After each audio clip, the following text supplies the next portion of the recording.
इस वीडियो में हम बात करने वाले हैं, जानने वाले हैं, समझने वाले हैं कि लीडरशिप को किस तरह से मेजर किया जा सकता है, नेतृत्व का मापन किस प्रकार से किया जा सकता है। तो वीडियो को आखिर तक देखिए और वीडियो कैसा लगा कमेंट करके जरूर बताइए। तो वीडियो को हम शुरू करते हैं और सबसे पहले हम बात करते हैं लीडरशिप की। फिर हम जानेंगे कि लीडरशिप को किस तरह से मेजर किया जाए, किस तरह से मापा जाए। तो देखिए, leadership refers to the act of leading a group of people और एन ऑर्गेनाइजेशन। की लीडरशिप क्या है? लोगों अथवा किसी संगठन के समूह का नेतृत्व करने की क्रिया है। ठीक है। It is the ability to lead and motivate group members to achieve desire goal. कि अब वांछित उद्देश्यों की प्राप्ति के लिए समूह के सदस्यों का नेतृत्व करने व उत्साहपूर्वक प्रेरित करने की क्षमता है। तो देखिए, जब हम लीडरशिप की बात करते हैं तो लीडरशिप का मतलब क्या होता है? लीड करना। किसको लीड करना?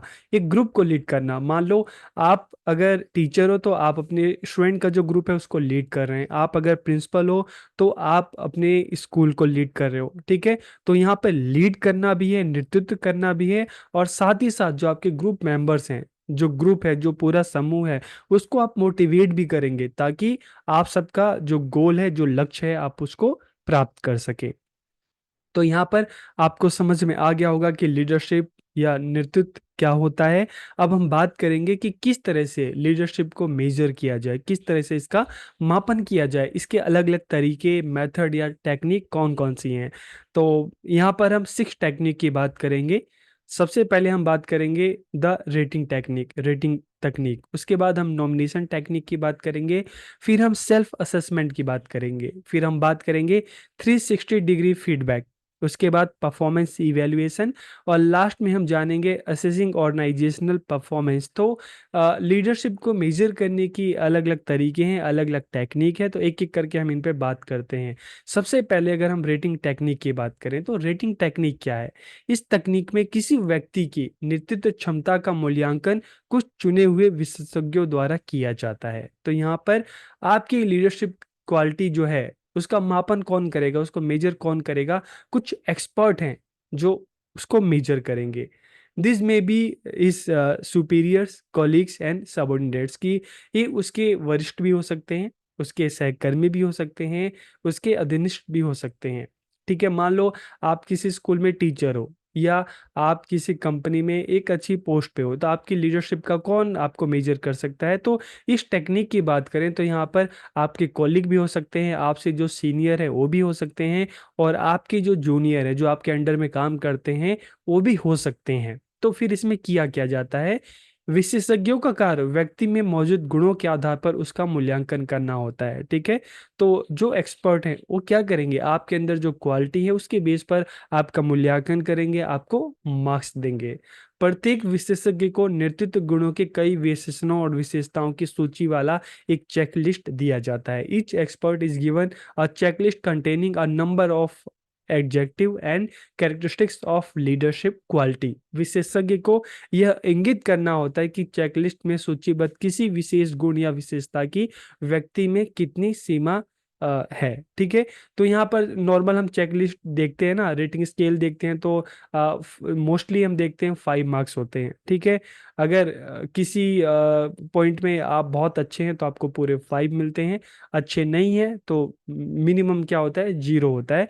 तो इस तरह से रेटिंग टेक्निक में क्या होता है कि आपके जो जूनियर होते हैं, आपके जो कॉलीग होते हैं, आपके जो सीनियर होते हैं, जो एक्सपर्ट होते हैं, तो वो आपको आपकी क्वालिटी के बेस पर, लीडरशिप की जो क्वालिटी है उस बेस पर आपको मार्क्स देते हैं। ठीक है। तो उस आधार पर ये तय होता है, ये पता लगाया जाता है कि आप में जो अलग अलग लीडरशिप जो क्वालिटीज हैं तो आप में कितनी है, कितनी नहीं है। तो एक तो तरीका ये हो गया।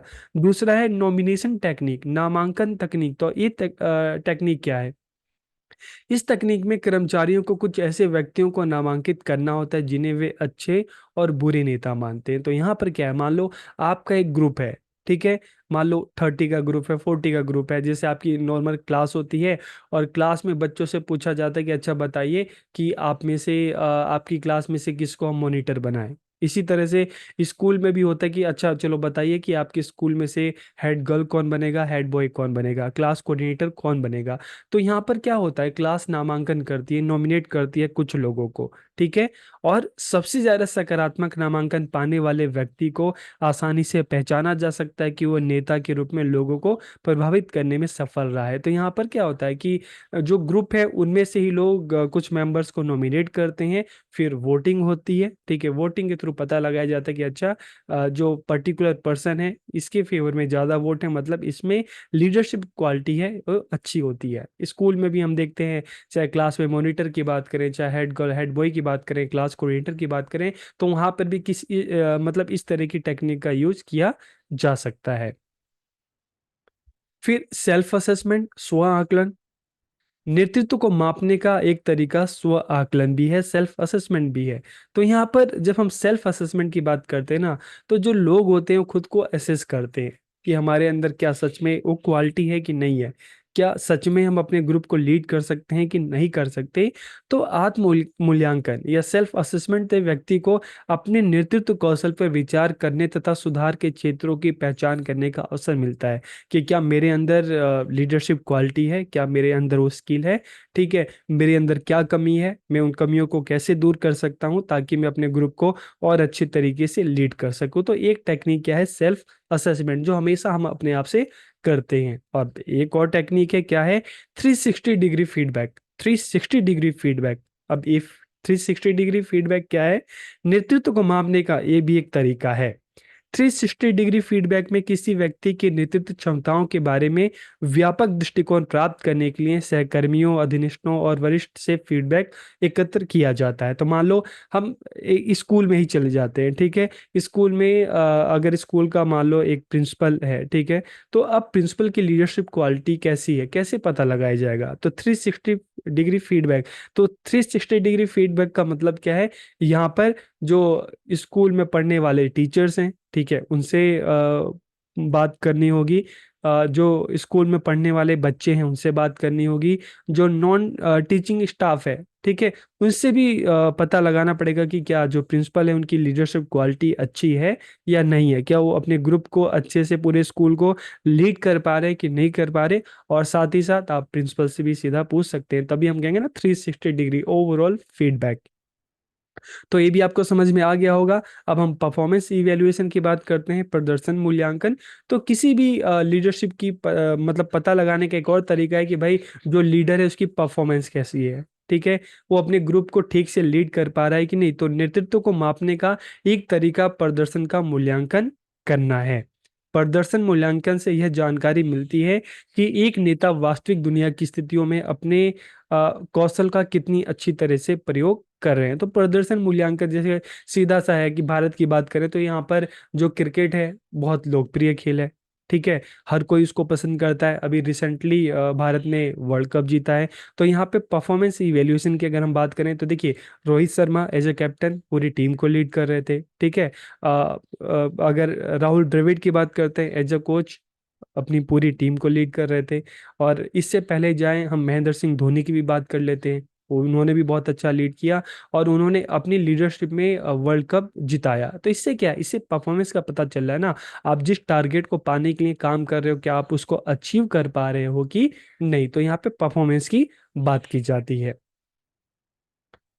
इसी तरीके से अगर हम एक और टेक्निक की बात करें, असेसिंग ऑर्गेनाइजेशनल परफॉर्मेंस की, आप जिस मान लो एक प्रिंसिपल है, ठीक है, स्कूल को लीड कर रहा है, तो अब स्कूल की परफॉर्मेंस कैसी है, बच्चों का रिजल्ट किस तरह का आ रहा है। तो इसके मतलब इसके थ्रू भी उसकी लीडरशिप क्वालिटी का पता लगाया जा सकता है। क्या स्कूल डिसिप्लिन है कि स्कूल डिसिप्लिन नहीं है, क्या बच्चों की परफॉर्मेंस अच्छी है या परफॉर्मेंस नहीं है, क्या बच्चे अदर एक्टिविटीज में पार्टिसिपेट करें तो उसमें भी क्या उन बच्चों की क्या परफॉर्मेंस रही है।